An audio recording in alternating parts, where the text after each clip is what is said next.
That is the official sound of the start to every Zoom meeting ever. Hello, everybody. Happy Earth Day. Yay. Here we are. I even found my vintage shirt that you'll all get to see later. Of course, today there's so many things going on in our community. What a fantastic community that we have here in greater Kalamazoo area with all the actions that are happening. I'll put the Kalamazoo Earth Day Festival calendar in the chat. We've still got events going today as well.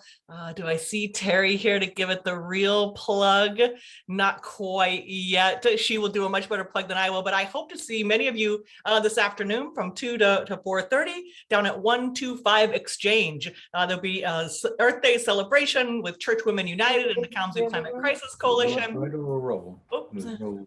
Oh, mute some people. There we go. There'll be an Earth Day celebration downtown from 2 to 4:30 to make sure that we honor our valiant women and celebrate with Church Women United. I'm really excited to go down there. If you haven't seen the space, it is a fantastic space where I hope you'll come visit just to think about how we might utilize it in the future. This maybe getting back together in person idea is rolling around my brain as well as probably many of yours. Of course, next Saturday to close out April, the last event the coalition will be co-hosting is with the Kalamazoo Nature Center, which is a community celebration for Tom Small, who most of you know and understand his wonderful contributions to native plants in the community. There'll be lots of speakers, there'll be music, it's a potluck. Come, bring, and have some fun out there. It's the same place we had our celebration last July, so the Kalamazoo Nature Center turned to go to that camp barn. That'll be next Saturday. If you didn't notice, I'll try to get something out later today so that you can thank Governor Gretchen Whitmer and Eagle for releasing the State of Michigan Healthy Climate Action Plan. It is a fantastic plan as we're talking about climate action and sustainability here today. So many wonderful actions and of just research and forward vision for our state. I think our first task as a coalition is to thank the administration and the state agencies for making sure that that has come through and made it. I did want to take just 1 second to say our plans from the coalition. We had our coordinating committee meeting yesterday, and I know we haven't put out, well, what's happening in May and what's going on, and I think we've decided that we need a little bit of a break, a little bit of a pause again, much like we did last summer, in order to take stock of where we've been, what we're doing, and how we want to continue to do things. And there's a lot of things swirling around that. We are moving forward with creating our own 501c3. So that is going to take the coordinating committee, and I need all of your input as well. A little bit of work to make sure that that happens and really solidify that institution. And with that will come a little bit of strategic planning. Again, thinking about what are our events, what are our advocacy, what kind of things do we really want to be doing. Probably expect a survey from me again about the things and topics that you want to deliver, or the things that you think that we should be doing as part of that. And I think, of course, we're all kind of trying to hope that we might be back in person if we do have events. And so maybe taking just a little bit of a pause will help us sort through those issues. So this will be the last Fridays for Future to end on April on an Earth Day for just a little bit, but don't fear, we will be back as usual. And so that'll come out. I'll send some more details in an email, but I realized we decided that in the coordinating committee and I hadn't told any of you. So I wanted to at least verbally let you know where we thought we were headed this next future. So I want to make sure we have tons of time today for our guest speakers. So I'm just going to roll right into things. If you've got other announcements, there's so much going on this week that please follow Kalamazoo Earth Day Festival and of course the coalition and get involved. And I hope to see you this afternoon, next week. There's so many things that we can get involved in. So for today, let's get right into it. You know, the state sort of stole our thunder here, but the city of Kalamazoo, as most of you know, has long been working towards a sustainability and climate action plan. And with us here today, most of you have met these folks and have worked with them. Jamie McCarthy, who is a University of Michigan graduate. She's the former watershed coordinator for the Kalamazoo River Watershed Council, an affiliate of the coalition. And she's the sustainable development coordinator. Also with us here today is Nolan Bergstrom, a WMU graduate. Woot woot. Go Broncos in geography, who really brought a wonderful wealth of GIS skills, did a fantastic heat map for some of the analyses in the plan, and is a community planner. And both Jamie and Nolan work within the community planning and economic development department, and they're here to share the plan today, ways to get involved and updates. I think that we'll probably have some comments and suggestions, and I'd like to use today as a way for us to make sure we understand what's in the plan, and then we can develop some comments and questions and things that we might want to let the city and Jamie and Nolan know from the coalition's perspective as we move forward. So with that, I think Jamie, Nolan, thank you so much for being here, and the floor is yours. Well, thank you, Denise, for that warm welcome. And thank you for inviting the city to be here and a part of your meeting today and giving us a little piece of your Earth Day. We really appreciate that. I'm going to share my screen in just a moment. We have some slides to get through, but certainly we want to save time for questions. And I know Nolan's going to pop in and help us describe a couple of these slides. But I think we've talked a lot. Like you said, it's been years in the making, several years before I got here at the city. And I think, in the last several months, we've talked a lot about kind of what this plan is. We're calling it our Community Sustainability Plan. It has a combination of all sorts of environmental issues and concerns that we heard through our master planning process a couple of years back. And it starts to or tries to incorporate climate issues as well, but not a standalone climate action plan, kind of all of these things together. And I'm going to explain a bit more about kind of how we got to where we are today. So let me see if I can share my screen here. That work for everyone? Looks good. Great. Okay.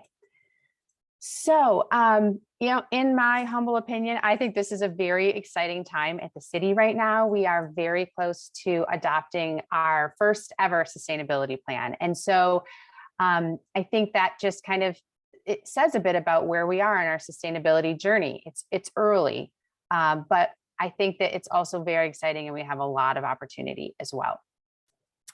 The draft is out on the Imagine Kalamazoo website. We're looking for public comment and taking that online. We'll talk at the end here on how folks can give us, think about more what input you want to give to the city and how you submit that. It was really through this process of planning over the last couple of years, though, that we discovered the city is very early in our sustainability journey, and we kind of see that across the state, but we see a lot of momentum as well too. And it is exciting to see the state coming out with a plan as well. We're all kind of stepping up and trying to really think critically of this and change our systems and see really positive outcomes. And I think this plan, really had to embrace that we're early in this. We're certainly internally in our departments early, but also I think the planning process has brought us to some pretty significant I would say optimism and even some early adoption and planning and implementation that's happened, I would say, in the last 6 to 12 months, because we've had these deeper conversations with our departments about kind of what we need to do, what we need to change. So with that, I'll just say, really big picture, this is a plan that has 10 very broad goals. And so since we are in our first steps, taking our first critical steps, we have a plan that kind of reflects that. It solidifies a vision. And so we're getting staff and departments all on the same page, and we're confirming this is our vision together. And so the work that we do on this is time well spent, head forward in this direction. This is our big vision. It sets some really broad goals. Like I said, there's 10 goals. And so that's getting all of us moving in the right and then in the same direction. And then it's really identifying some of the foundations that we need to set, or the frameworks that we need to set up, so that we're in a position to take action in the short term and the long term. And we realize, there's work to be done there, certainly. And I'll just flash up these goals for now. But big picture, or I guess in the short term here, we're preparing to present this plan to City Commission in early June. And so today we wanted to talk about some of that message or recommendation that's coming from this plan to Commission. And we're really, saying or letting commission know what it is that we want to do as a city and what we're going to need to get there. So as I mentioned, it's, 81 actions, which we're going to talk about in a little bit. How do we prioritize those? Because 81 actions with the staff the size we have, with the influence we have as a city, is a big lift. The plan talks about, though, certainly throughout the different chapters and throughout the different strategies, it talks about, what the city can do and needs to do, but it also, I think, invites the community to step in and take pieces of this where I don't know if we have groups working in these areas or not. We have certainly some, housing type issues. We have lots of groups throughout the city, but maybe we need to, work, and I especially think about a group like this, work to incorporate some of the, more sustainability or energy or renewable energy aspects into some of the really great work that's happening in the city around housing, but maybe not a lot about green housing, for instance. So let me see here. I think what we want to jump into here is just really talk about what you're going to see in the plan, how to read the plan, and then we're going to talk about how we came up with some of our priorities and the way we see this thing really being implemented, which is probably much more on a kind of a work plan process, right? A 1 to 2 year work plan where internally as a staff, we have a team that represents all of our departments, and we can start kind of formulating, what projects do we work on and what milestones can we get done, on that every year work plan kind of planning. And I guess I'll just mention, I think one of the messages we're bringing forward, certainly through this plan, is that we have a lot of work to do. The 4 chapters in this, the 4 kind of core chapters in the plan, I'll go back one slide. So you can see those here, right? It's all about sustainable land use and making our transportation sector and our transportation network more sustainable, greener, more walkable. We have a chapter about affordable, efficient city, which is really all about energy, and that's pretty new. We don't see these things, and it doesn't overlap as much with our other city plans as we have some of these other chapters. We have a chapter here, healthy, prepared community, which is all about some resilience and adaptation and things that we can be thinking about as far as both the natural and the built environment.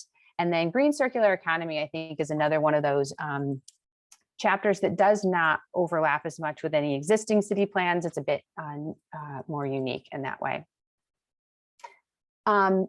But you're going to see in the plan that, we have a lot of work to do there. The plan calls for getting deeper into a lot of areas and creating standalone plans. For instance, we need a building and an energy management plan, and really thinking about how we make all of our city buildings greener, lower energy, net carbon or net zero carbon in their lifetimes, and sort of working that into the budgets and working that into capital improvements.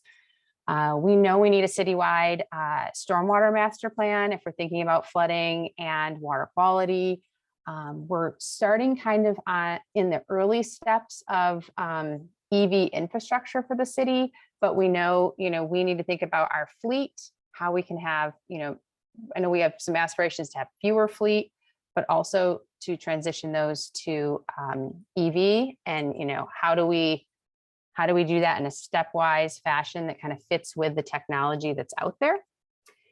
And then we're currently updating our forestry management plan, but there's a lot of forestry work, and some of that's put into this plan that needs to be done. Okay, so as we were kind of vetting this plan, we went from these big goals that the community helped us, and some of our focus groups and our early steering committee kind of helped us envision. But then we had to really get down to, what are the actions? And we did that through some external groups and also some internal staff groups. And we sort of through a question, we kind of came up with this idea of, how do we know and how do we communicate of this big group of strategies and big list of actions, what is really actionable and what's more aspirational, because there's things on this list that we probably don't know the path to them yet, or we might not have the legislation or the technology, or something might be limiting us, but we didn't want to lose sight of those kinds of things, but maybe they're not the things we're going to tackle in the first 1 to 2 years. And so through this, we kind of came up with a prioritization framework, some way to kind of score all of these different, we did it at the strategy level. So we looked at our 29 strategies, and in the plan, you're going to see, this is an example of, a strategy here, which is equitably increase the tree canopy. You'll see the different actions, and actions are meant to be a bit more flexible, but we wanted to have some specificity on, hey, if we're using this as a staff work plan, how do you get from A to B? There are some actions that you need to take, but we see these sorts of things getting more finalized when we get a group or a steering committee together that does this strategy. But we ended up looking at sort of three elements that we thought helped us understand or quantify the feasibility. And so I'll talk about those here. We looked at our city role or level of influence. And so if, you'll see this in the action table at the very end of the plan, but it'll talk about if the city's role is more to advocate and to support and lift other efforts. If we're able to serve as a resource that will connect different groups or entities throughout the city, or offer up resources, but maybe not be the lead. And then there's certainly actions where city will serve as, the lead role, will really be the actor in that action. And so, there was a score associated with that, meaning if it was something that we could act on, if something we could lead, then that's something that we should really be focusing on right now.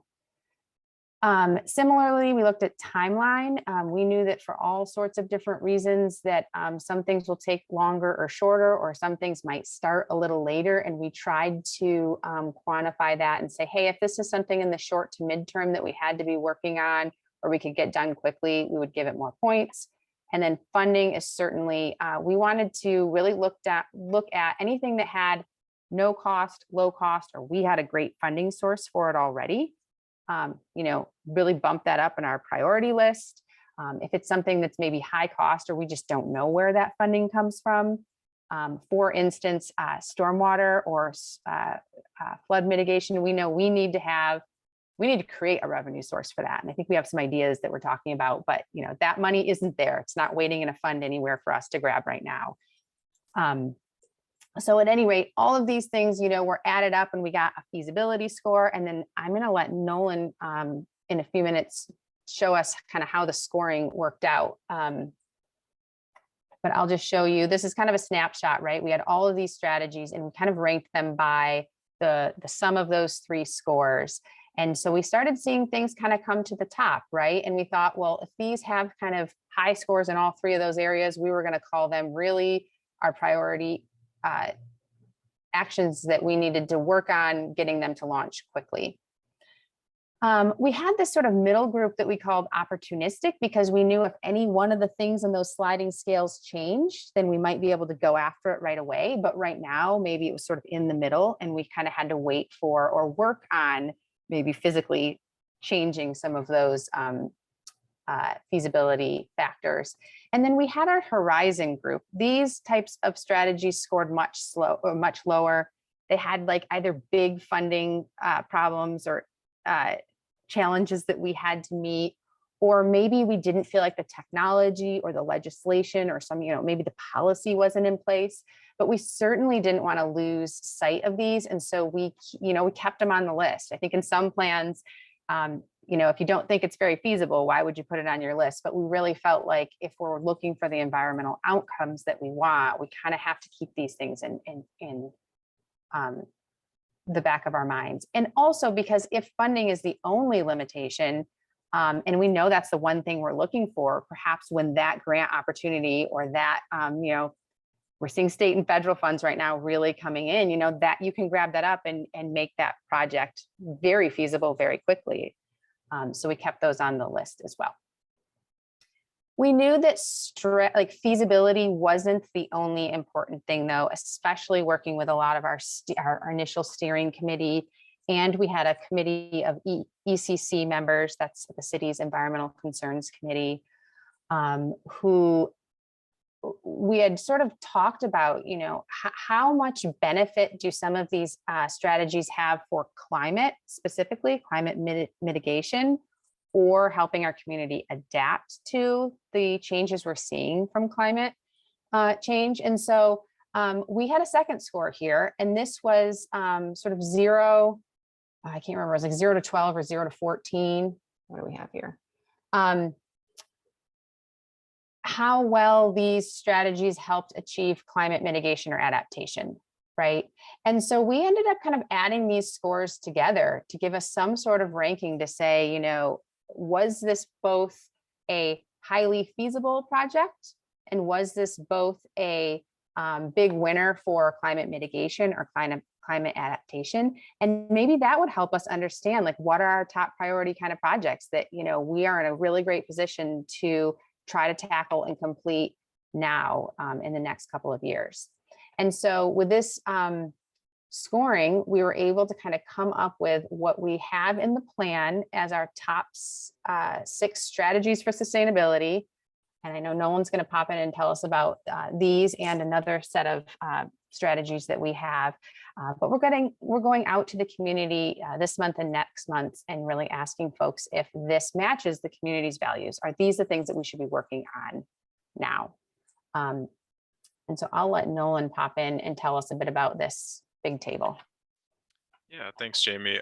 For those of you who don't know me, my name is Nolan. I started full-time in November, but I was an intern and an AmeriCorps member previously. So I've been helping Jamie a lot with this, and these top 6 priority strategies were sort of the end result of that scoring process Jamie talked about, and really meant to be a starting point, not the sort of end all be all. And over time, these priorities might actually shift, depending upon some of those factors that Jamie spoke about with the scoring. And this is also available online for you to reference, and it has the page numbers as well for easy navigation. But we noticed a trend where we have, 3 of these strategies are within the Affordable Efficient City chapter. Those are in orange. And a lot of that is internal and external. So internally, looking at ways to track solar panel installations, help folks get connected with ways to implement solar panels on their homes. Internally for us, permitting is usually a sticking point. So getting a process for that put together. Benchmarking our city buildings, looking at retrofitting and weatherizing more buildings throughout the city, and then piloting a community solar project. So these strategies sort of have actions, as you see, but there isn't a set way to do it yet. So it's going to involve a lot of input internally and externally, city staff and the community. How would we want to do the community solar project? There's not just one way to do it. And sort of true to the nature of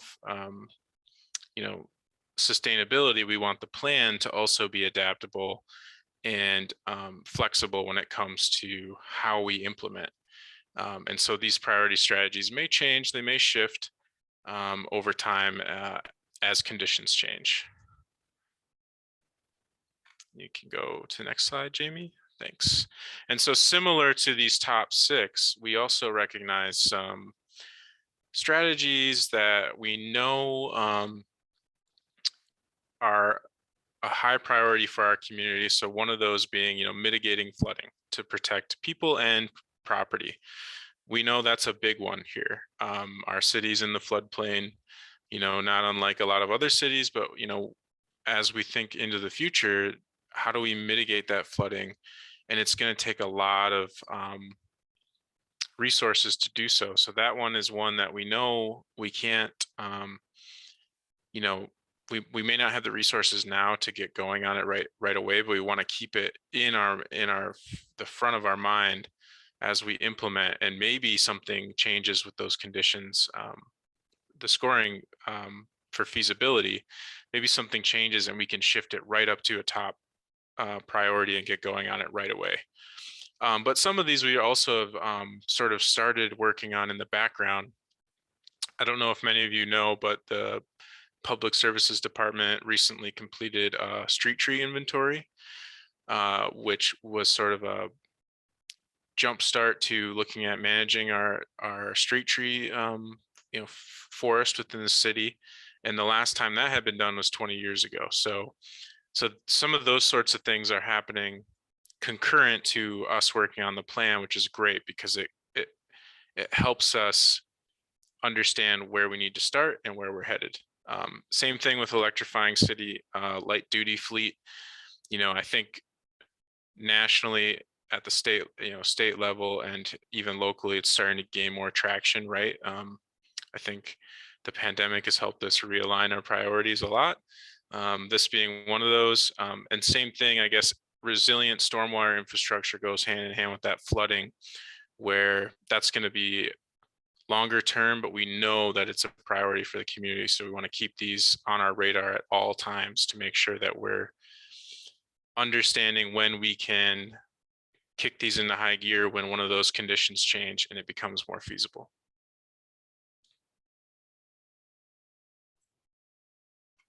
Okay, so just to wrap up here, we wanted to spend a little bit of time talking about this process, right? How do we implement such a big project, such a big plan? The plan's really written on a 10-year time frame right now, but you'll see in the action table, there's all sorts of things that there's a good chunk of things that have what we're calling an extended timeline. So we know that it'll take 10 plus years. And the idea here is hopefully at regular intervals, we would have like a mid-year, midterm. So like in 5 years, we'd check in on this plan. In 10 years, we really need to be thinking about, did we get the stuff in the 10 years done that we had hoped for? And then I think the action table alludes to what needs to happen in the next plan, right? Like we can't lose sight of these things. And hopefully some of those extended will either be, well on their way, or they need to be, the next set of high priorities in the next decade. And so you'll see that in the action plan at the end of the table, or the end of the plan in the implementation chapter. So, check that out really as the resource for all of the different actions and strategies. I think it kind of sums it up in a good number of like 8 pages. But we really see this as a year-by-year process, right? And so as our staff went through and did this scoring and prioritization, we saw that as a really useful tool and a useful process that we're going to be doing every year. And then setting up a work plan that says, okay, this is what we're going to do on a kind of 1 to 2 year basis. So I think for the remainder of this year, we have a good sense of what groundwork we can do to kind of set some of these projects up. We have some ongoing projects though. I think that because of this planning project that was, kicked off 2.5+ years ago, a lot of the conversations we have had an opportunity in that time to start some of these. And I think a good example is this EV infrastructure planning. So we already have some city engineers and our fleet manager working with an outside consultant to understand all of the electrical upgrades that we might need at buildings. And so that needs, we're starting with this comprehensive plan. How many fleet vehicles and what type are at which buildings? We need to know about kind of how they're used on what shifts. The city certainly has all shifts. We have a lot of our light duty fleet is used just during a first shift, but we have emergency response and our streets and water crews who are working all shifts, depending on whenever there is a water main break. And so, we are already getting together what will be a pretty cool strategy that'll tell us, what vehicles can charge all night, what vehicles need a DC fast charger because they're going to be used all the time. And, where do we need to upgrade our electrical and get our first charging stations put in? And so in the plan, because we aren't to the point of having a full greenhouse gas inventory and really using that as our internal metric, the plan talks about how we need to go in that direction because we're already seeing it with our different staff and our different departments that we need a common language to think about prioritizing, to talk about our progress. but I don't think we're quite there yet. So as a stand-in, the plan has some key performance indicators. And one of those is a goal that we've talked about internally. We have around 100 to 150 light duty fleet. We'd like to shrink that number ideally. And then because most of those vehicles are leased, we'd like to look at, how do we start rolling out in our capital improvement plan, how to electrify those. And so we feel like, with this plan, with a couple of years, and by the end of our 5 to 10 year window, we'd like to have all of our light duty fleet converted. I thought it was really exciting. We had a Chevy Bolt on loan recently, and we sent it to one person in every department. And we had that group come back and tell us, what'd you love? What was a problem? What makes you nervous about your job if you had to use this vehicle? And we've gotten some really positive feedback. I think people love driving around a brand new technology kind of vehicle. So that's where we have a number of those kind of things started.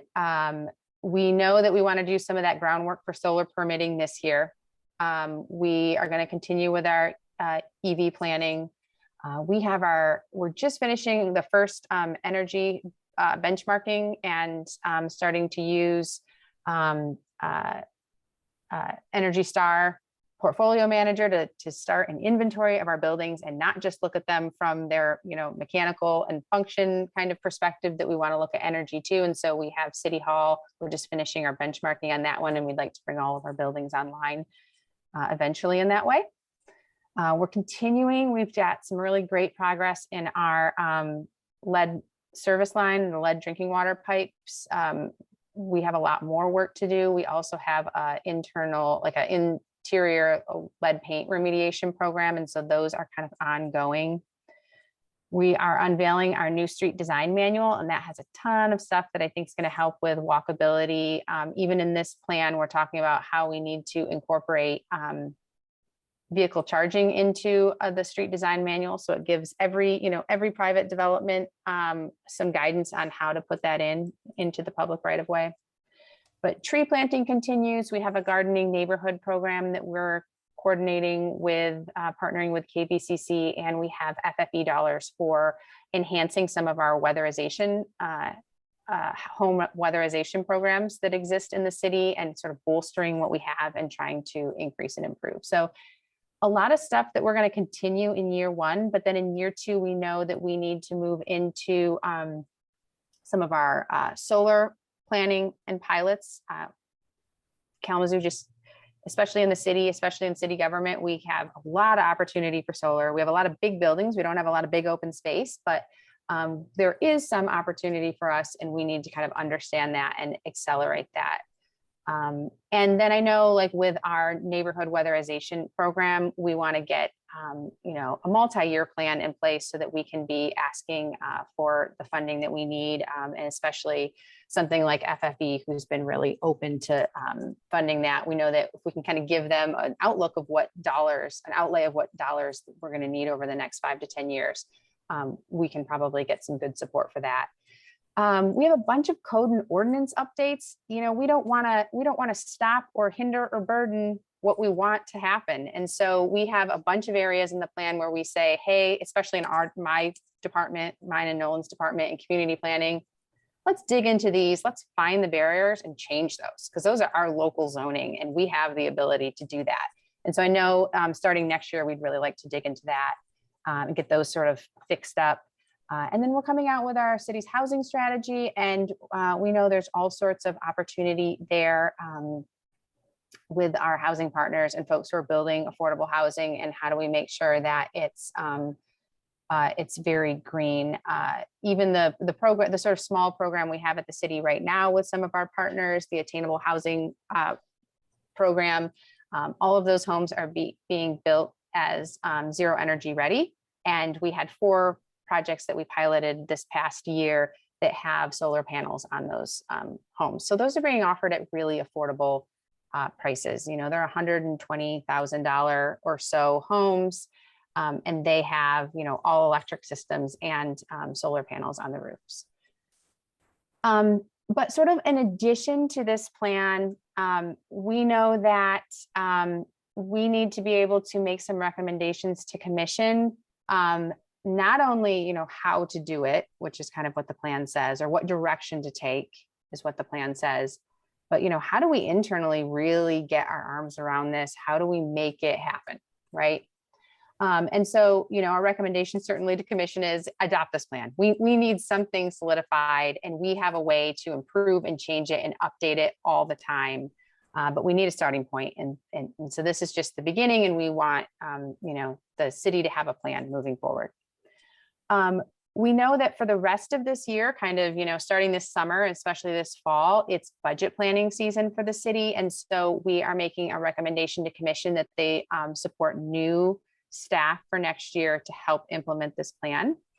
We have gotten some really positive feedback and support. And so I have a lot of optimism, and I know in talking to my department, we're pretty optimistic. And it kind of just makes a lot of sense that if we're going to pull together this working group, that it needs someone to help lead it. We need to have a contact at the city, someone who can work with all of our partners and be that regional connection. And so that's one of our recommendations, kind of in tandem with a plan is, now that we have a strategy, let's make sure we have a way to do it. And then what really has been helpful, I think all of our departments have kind of seen this, that, hey, if we're going to move in these directions, if we're going to change these systems, if we're going to do something in a different way, some of those things will cost money, or at least there may be existing costs. They need to be integrated into our capital improvement plan. And so really, I think for next year, the focus will be, how do we integrate these things into that plan is like a 5+ year plan, an outlay of dollars, and how we're going to, make improvements to buildings, make changes to fleet. All of that stuff is done in a longer range planning process than our annual budget process. And so we need to integrate our sustainability elements into that long range budget process. And still coming back to, I think, the tracking and the metrics, and really trying to figure out what is our common language. How do we start measuring everything against that common language? If we come forward with a project and say, hey, this is high priority, can we put a number to it and really say that it's high priority? That's, an equal or equivalent number to other things. And so that's, one of those high priorities and focus areas that we want to recommend the city really adopts and figures out how to make that happen.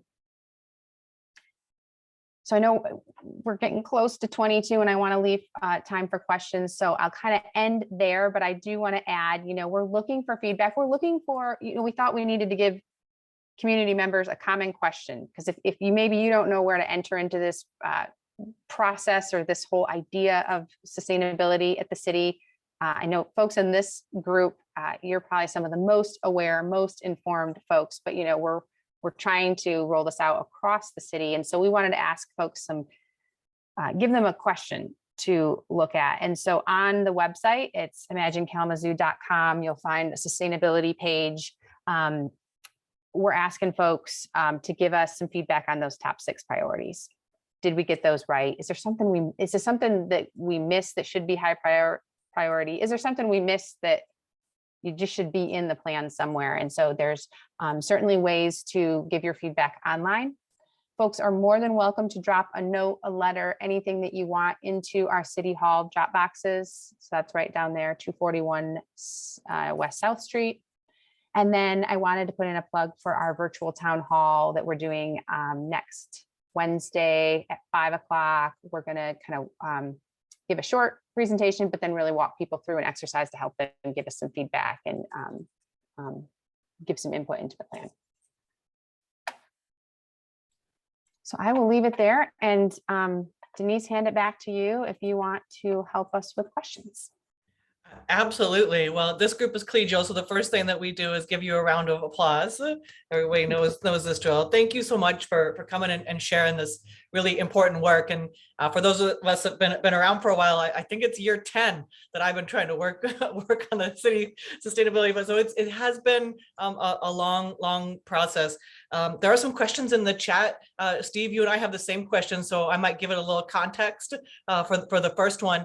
I think that early on in the process, couple years ago, pre-pandemic, of course.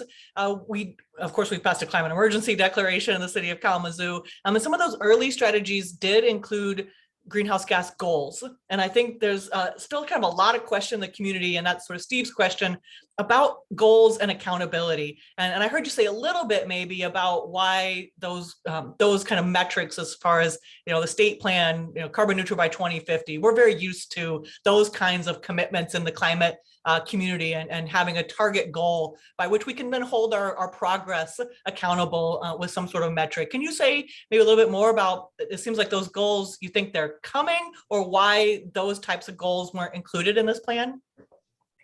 Yeah, I think that that you're right.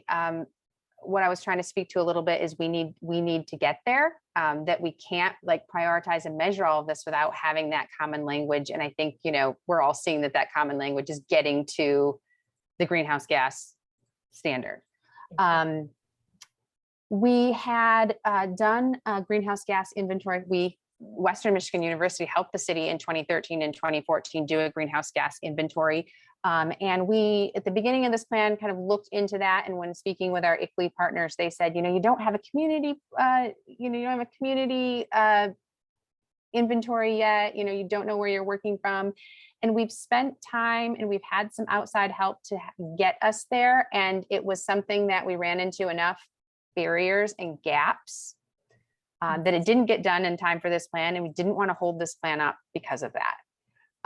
And we, instead of getting a greenhouse gas inventory that we had kind of hoped would come out of this cohort that we were working with at Virginia Tech, we got a bunch of recommendations on where we have some, gaps and where we need to do some more partnership work across our community to make sure all of the different entities that hold, track, or aren't tracking where we have gaps, that we really need to have a common understanding. We're going to need to do some partnership building. We're going to need to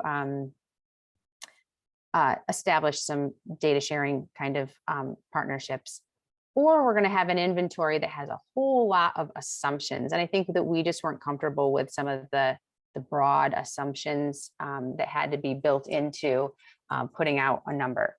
But all of that to say, I think that's where we're just feeling like that's where we need to build capacity, that kind of as the city's been operating and doesn't have any one department or, one area of the city that works on this kind of thing. We just haven't been oriented to the idea of greenhouse gas. It's not something we regulate. It's not in any of our local ordinances, that we just have more work to do. And that at this early stage, it made sense to put it in the plan as something that needs to be done, but that we didn't feel like we had the ability to recommend it this time. Well, we certainly understand that. And I know you're familiar with our county coordinator campaign to help get that staffing and budget institutionalized. I mean, we know from the research side of things that that's often the barrier. Was there a different challenge with that you can share? Because I think this community is pretty interested in maybe how we do get to that greenhouse gas inventory and to setting some true goals. You've talked about sort of common language and maybe staff and the data gaps. Besides staff and funding, is there a challenge that you can share that we might be able to help with? Yeah, I think it will be really beneficial for us to be able to get, get more raw data. That was one of the things that we had a challenge with when we worked with partners who maybe we had established partnerships with. They might give us aggregate data and we couldn't say if that was within our community boundary or not, because if they give you zip codes kind of cross over municipal boundaries. If they, and we tried some ways that we might break that out. And then with just some of our large industries that literally also span jurisdictions, it just got pretty fuzzy.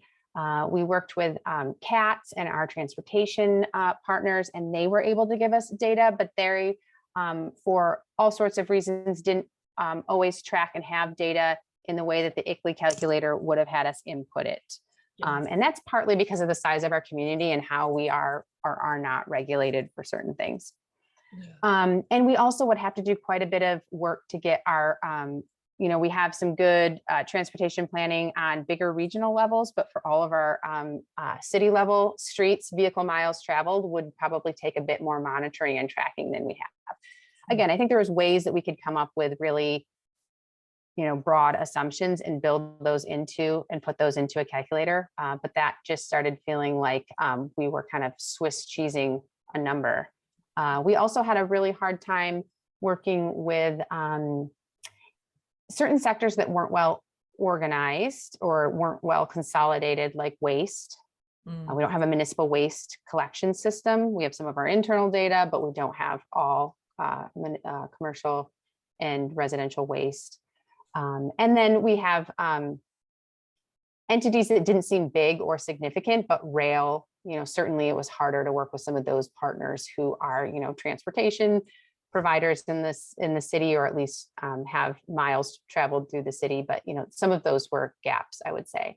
But I think ultimately it really is having an entity or a person charged with this who can make sure we're getting consistent, good data over the years. And I think without that baseline, I don't think staff was able to suggest, how do we get from A to B? How do we make good, reasonable benchmarks or milestones that we want to meet in between if we didn't have a clear picture?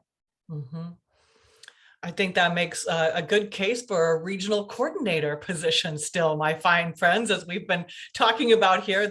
Some of those gaps are due to, our political boundaries are different than our greenhouse gas boundaries. And I hear you there. Steve, I'm not sure if that was totally your question. I think the other part of your question, do you want to go ahead? Yeah, I mean, I was thinking of some of the specific strategies that are higher priority, for instance, increasing solar energy production. Are there numbers associated with that are gonna, every year we're gonna, the goal is to install 5 megawatts of capacity, and then you can measure what was installed and and measure it against the goal. And I just haven't seen that level of detailed goals, even for the high priority stuff. Yeah, we have some of those key performance indicators in our plan, and I was going to grab that one. I'll look at it in a moment, but no, there's not down to like a megawatt hour goal for something like solar. I think one of the first steps in the plan is understand the solar potential of the city and kind of, where we have opportunity, knowing that we're a built out city. We're really looking at a lot of roof mount type systems. And so I think we need to have a better sense of like, what is the capacity than before we're throwing out numbers that we don't feel very comfortable with. Got it. Well, while I got you here, Steve, your other question in the chat was something I was thinking about. I'm not sure what the definition of community solar that you're using is, because as this group well knows, certain versions of that are currently illegal. And we really have to move the Michigan Public Service Commission, maybe even the state legislature, if we want to do a couple of those things. Is that something? I mean, we're the coalition, right? Is that we could think about together? I think you bring up a really great point that is, it's alluded to in the plan, right? Like we kind of have two things to push on. We certainly need more enabling legislation. We can't do a true community solar project right now. And so there's kind of that advocacy, which the city can do to a degree. We can join with I think the way it's in the plan, join with our peer communities and talk about, hey, we have climate goals and we can't get to them, or we can't bring enough solar to our communities with the way it is right now. And we can get into, caps and limits on how much, credits you can get as a resident right now. I think there's a lot of stuff that we could do in that way. But we still saw some models in other communities where they're working with their utility provider and doing a version of community solar. But yeah, that's certainly right now going to have a consumer's energy component as a partner, because that's how you can do it. But I think the priority in the plan was that we just feel like more solar panels in all neighborhoods is important to show that it's possible, it's doable, it's a normal thing. People put solar panels on their roofs, or if we can get a community project that you can participate in solar, but you don't need to have the roof or the same roof, and you don't have to pay for the system up front. And so it still seemed like a beneficial model for us as a community to start in on, even if it's a little bit of an incomplete and not, you know, the ultimate model that we would like to see. Yeah. And go ahead, Kate. I think you answered this a little bit, Kate Miller, about the Homes for All millage that passed last year and green buildings. And if you didn't get a chance to listen to it, we recorded the forum last night. We had an environmental justice housing forum where we asked all of these tough questions to Mary Balkema and a developer in town, Matt Hollander. And what you're talking about with most of those are, it's amazing, right? That they are zero energy ready. That is built into those. Did you want to say any more about that? About your relation with the Homes for All From the city's perspective. Yeah. So the city uses some FFE dollars for a similar program. It's not millage based like the counties, but we have a pool of funding that we like to use to help fill common gaps that we see in the affordable housing development world. And a lot of times, if those programs are getting any support from a lot of our state programs, they're going to be required to have some sort of third-party green certification.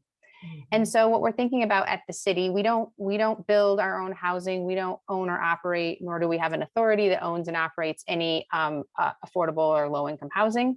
But we provide a lot of funding or tax benefits to those types of projects. And so kind of across the board, we want to adopt and require something similar, that you're net zero ready at least. And we would like to look more into the solar panel pilot that we did with the 4 homes in the attainable housing project, because we understand that with an all electric house, you may see higher bills. And so if you can have solar, rooftop solar, that could offset it. And we're not setting a family up for unnecessarily high or higher energy bills than what they're expecting. So yeah, that's one of the things we feel like we can do at the city, is start to align and change all of our internal policies that, hey, if you want to use these dollars from this program, that's great.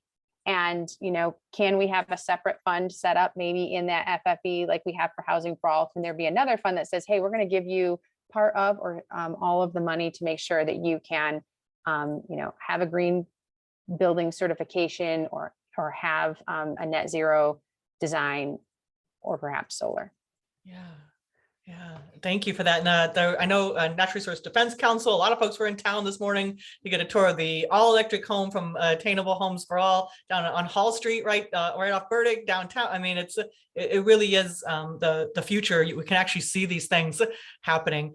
John, you had a question about the gaps in the greenhouse gas inventory. Do you feel like Jamie has answered that one? Do you want to chime in at all? Was there other specific things you were thinking about there, John? I'm just rolling through the chat here, trying to find our questions. We'll see if he comes back to us. Yeah, go ahead. I was going to say, if anyone feels like they have questions that didn't get answered or they didn't ask them here, feel free to send us an email. He says in the chat, covered well, so no problem. Susan, do you want to go ahead and ask your question? I don't need to read them all. I think we heard a little bit about this, about learning from other cities. Okay, sure. Yes, Ann Arbor, of course, has accomplished a great deal in sustainability. Just in general, the Urban Sustainability Directors Network is one of a lot of resources out there helping cities like us. And so, you know, let's not reinvent the wheel, right? That applies to the greenhouse gas inventories too. Jamie? Thank you. I'm sorry, what was the question, Susan? Okay, the question is, are we actually checking what cities like Ann Arbor have done already so that we don't have to reinvent the wheel, and taking advantage also of resources at places like the Urban Sustainability Directors Network? Yeah, I think staff have been a little bit connected into some of the statewide organizations, but not nearly enough. I think you make a really great point that, you know, these organizations are starting to really get a foothold and get well established. We've done some things through Eagle and their Catalyst Communities program, but I think what we're finding is that we really, again, need that staff person who can be that one point of contact and who can also be working regionally and statewide We just haven't had that position or haven't had that capacity. And I think there's, your point is well made that there's a lot more we could be doing to connect. And the plan talks about in several different areas where we really do need to connect to our peer communities and either advocate or learn or just have that peer networking community so that we can be learning more and kind of capitalizing on that momentum or those shared resources. Yeah, especially with the state plan coming out and thinking about how municipalities are both supported and inspired in that current plan, and hopefully some resources coming that way. Susan, while you're on the line, your other question is about composting and thinking about that waste, which is very hard to calculate from the city's perspective. What's in there about that, the whole waste and composting area? Huh? Food waste produces a lot of methane gas, and compost is actually a valuable resource. A lot of cities do have composting operations run by the municipalities, and we don't have anything like that. We have one local guy who kind of does it on a shoestring, and can we look into that too? I would love to see you submit that through our website if you're willing to talk about that as a priority. So the city does have some composting that we do. We have an operation that a third party actually runs for us, but all of the yard waste and debris that we put out and the city collects at the street, that gets composted. It's a very different facility though. It's not all set up. From what I understand, so I feel like I'm stepping a little bit out. I'm definitely outside of my department on this one, but what I understand is that it's not going to be set up for like the high organics that you're going to get from household food waste, right? And so that would take some work to kind of shift and change that operation at the city level. And we just haven't gone there yet. And I think that a plan like this can help us understand what is the demand from the city. Or city residents. I know that there's a couple of things in the plan that are certainly talking about commercial food waste in particular, and we'd love to do some inventories and kind of understand what's out there. We know that folks who, organizations who are using that locally are having to use an outside vendor who is not anywhere close to Kalamazoo. So there's some talk about trying to open up that market opportunity, or how do we kind of step in and try to help that market opportunity here. There's been quite a bit of interest in more of that like micro business that you talked about, but that's not a citywide solution by any means. But are there ways that we can, through our economic development type activities, bring more opportunities? I've seen some models in Chicago and Grand Rapids that have worked with more of the smaller businesses to do that. But certainly I would put that in as feedback. That's an important thing that you want to see the city address. We just, we've done our recycling, our solid waste millage works with recycling and some of that yard waste stuff. It has not expanded into that area yet. Yeah. And I just want to make sure, thanks Donna for that comment in the chat. Comments from non-city residents are welcome in this process. And I think that, the coalition is broad.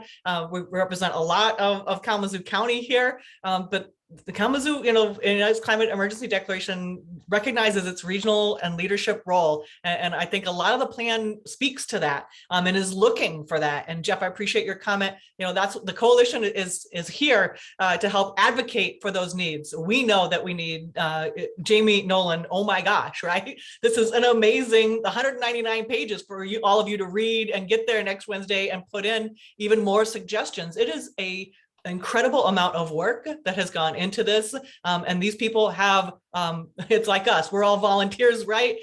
This is like one small portion of their responsibilities right now. And bringing something like this together is not easy. And I definitely heard that come through in your communications today, and I think only gives us more support and reason to continue to champion this and say we need those staff and resources to be able to make this kind of work happen. It can't happen on the side. It can't be another piece over here. One of my talking points lately has been it should be much more like equity, right? The idea that this is a lens through which every single other piece is seen. And I think that this is a start, and I think that we can help advocate as the coalition for many of these things. And so I just wanted to put that out there, as I know we're at time. So some people might have to jump off here right at 1 and let folks know how we might be able to continue to participate. Let's see, other stuff. I want Nikki, if you are willing, to share our vehicle fleet policy that just got passed for the township. I don't know if Jamie and Nolan might know about that. I'd love to Be hear. on the spot. It's not near as enforceable as I would like it to be, because basically what it says is that when you buy a vehicle, look at the electric and have a reason for not buying the electric. So we're trying to push the we have maintenance vehicles, and we have the police department are basically the vehicles we have. And so we're just trying to get them at least to consider and have a reason for not going electric. So we've had talks with the police chief, with the fire chief about it, and we'll see where it goes. I would like it to have had more teeth, where the board would have had to say, really say, okay, you got all the valid reasons, don't buy the electric, rather than the person buying it making that decision. Yeah. And, Yeah, I think that brings up, I wanted to make a comment about sort of back to Susan's comment about working together as communities and as a region. And I think that we had a really, I've heard some really positive feedback from some of our departments about a biodiesel pilot that we did over the end of last year, and we're kind of finishing it up this year. And we were able to partner with the city of Portage, who said, hey, we're kind of interested in the same thing, but we got to commit to 1 year of a pump being changed over and replaced out to this other fuel source. And so we came up with what felt like a pretty easy solution to, both cities would fuel up and use this certain pump for certain vehicles that they wanted to test. They're kind of finalizing what blend they want to use for cold and warm weather. And so, now through that pilot, I think both communities are probably going to take this back and say, hey, I think we can switch all of our traditional diesel over to a biodiesel. And that is able to give us a little bit of greenhouse gas savings while we wait to see how technology can better develop for some of these larger vehicles that we use. I think and they're also big capital expenditures. But then I think on to what Nikki had mentioned, as we as a city go through and learn more from our planning into converting to EV, there's already in the conversations I've been involved with, there's been a lot of discovery into like what new technology is in development or already being suggested. There are, some vehicles that are starting to be able to have a plow on the front, for instance. That wasn't always possible now, but we're getting vehicles coming off the line that will do that. So I think there could be a wealth of knowledge that cities could share with each other to say, hey, we made it work in this way. We found a product that works for us. Hopefully we'll get to a world like they feel like manufacturers keep telling us eventually there's only going to be the electric vehicle option. So we'll see, but cities are really good at holding on to certain vehicles for far more decades than the regular household does. We got some old stuff too. So yeah, go ahead, Nikki. You wanted to follow up? Yeah, follow up on that.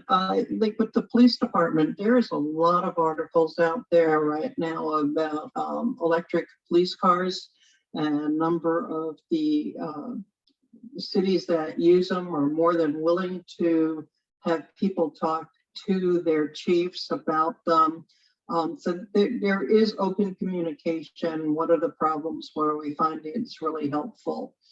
Is if you want to do the research, you can pretty much find that. Also with the maintenance vehicles, there's articles out there about that too. So yeah, it's opening up. I mean, and the McCarthy has really added to the police department.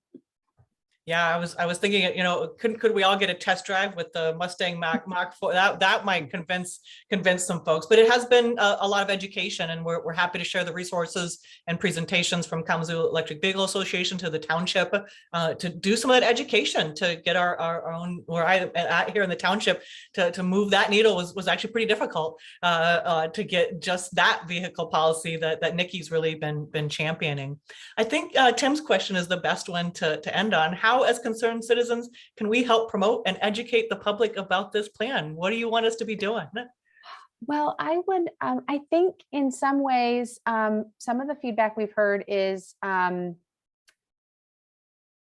Nolan, I feel like I haven't let you jump in here either. So I'll give an answer and then I'll let Nolan too. But I think it's going to be really critical in the implementation phase as we go into a neighborhood or we start any initiative, right? And we're going to bring something like, whether it's maybe some form of a community solar project, or it's trying to convince folks of converting something to EV.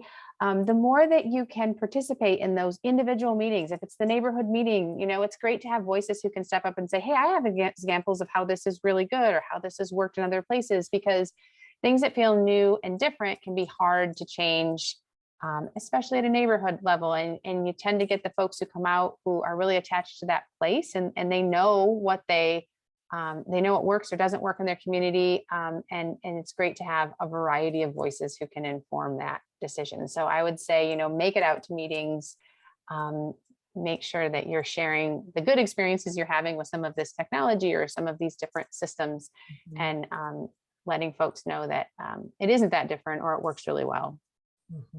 Nolan, do you have any comments too? Yeah, I would just add that the plan itself is hopefully meant to be that adaptable, flexible document that gets used and doesn't just sit and look pretty on the shelf. I think it looks pretty good, but that's not the point, right? The point is to, when someone in a neighborhood comes to us and asks, well, what does, you asked it as well, what does community solar mean? Well, let's work with you and figure out what that means. I think there are a lot of opportunities to implement it in ways that make sense, locally for us, whether that's in workforce development, learning these new skills, right? Like there's ways to do it that aren't what some perceive maybe. So we want to be able to make it or have it be an adaptable document so that we're not stuck on step A for any reason. We can just, okay, step A isn't working, or step one, right? It's not really that, but like, let's go to this next item, or let's, we can come back to this step, but let's not have it be the roadblock for us. Let's be able to continue moving it forward. So I think that's the biggest key factor for the plan. And we would always love to have, folks share that with others as well, that we don't, maybe that's what's mired plans in the past, is that, well, we got to do this step first and then do this step. And then it's like, no, let's make sure we can make it flexible enough to adapt to whatever we need it to. So I think that's probably the last bit I wanted to add. Yeah. Well, again, thank you both so much. I see all the other comments in the chat. We'll have to have a whole other session on the Michigan Public Service Commission and consumers energy and integrated resource planning, which they're shutting down the Campbell plant though, right here north of Grand Rapids. There's a new settlement that's come out. The consumers in UpCove at least voluntarily raised the cap to big old 2% there, Rick, right? But there shouldn't be any cap, and we do have a lot of state level work to be doing, and a lot of work in these other areas to set up the right conditions for Kalamazoo to even be successful on these. And I would encourage all of you, all the chat comments, they're probably tired of my feedback at this point. Put your comments in the online version. you can put them in that way. You can send them to Jamie and Nolan. You can go to the community planning session next week. Please, let's keep this conversation at this nice, wonderful high level like it was today. We're really talking about taking the next step together. And I find that incredibly optimistic. And of course, there are going to be challenges. And I think, again, this really just dovetails with our efforts. We know that we need more people to be funded to do this work. It is hard work, and it is a more than full-time job. So Jamie, Nolan, thank you again so much for coming and being part of our Earth Day celebration for the Kalamazoo Climate Crisis Coalition. We really appreciate the work that you've done, and I know we'll find ways to support implementation efforts in the very near future. Thank you so much. Happy Earth Day. Yeah, thank you.